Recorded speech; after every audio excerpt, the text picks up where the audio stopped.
President Trump's national security team will hold an unusual classified briefing Wednesday on North Korea. You heard John mention it earlier. The entire U.S. Senate is invited. Meanwhile, another big anniversary tomorrow for North Korea means potentially another opportunity for some kind of public show of force.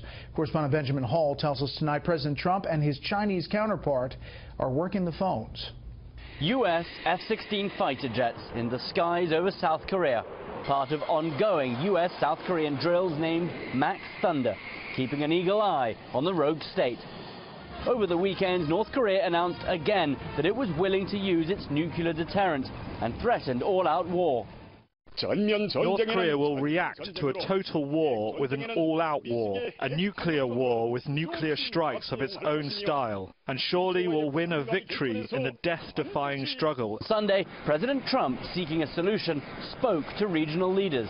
President Xi of China reiterated that his country opposes North Korea's nuclear weapons program, but urged U.S. restraint. While the Prime Minister of Japan, enemies of North Korea, said he was grateful for Trump's recent actions. I conveyed to President Trump that I highly value his stance of putting all options on the table, both in words and action.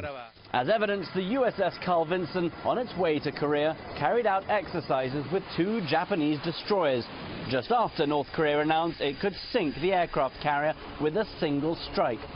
In Australia, on his tour of East Asia, Vice President Pence said something had to change. Continuing on the path the world has been on with North Korea over the last 25 years is just unacceptable. But Kim Jong-un is further from change than ever, and on Saturday the North Koreans arrested a U.S. citizen. An accounting professor at this University of Science in Pyongyang, Tony Kim, 58, of whom photos have not yet been released, was arrested boarding a flight out of the country. He had been on sabbatical from a Chinese university, and it's not yet known why he was arrested. Last February, Otto Warmbier, a 21-year-old student from UVA, was also arrested after trying to take a poster from his hotel. He was sentenced to 15 years hard labor. And another American, Kim Dong-chul, is serving a 10-year sentence for espionage.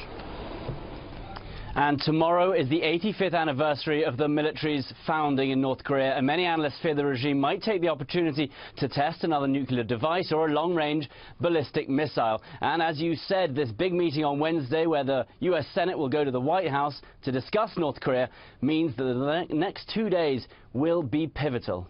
Brett? Benjamin Hall live in London. Benjamin, thank you. Let's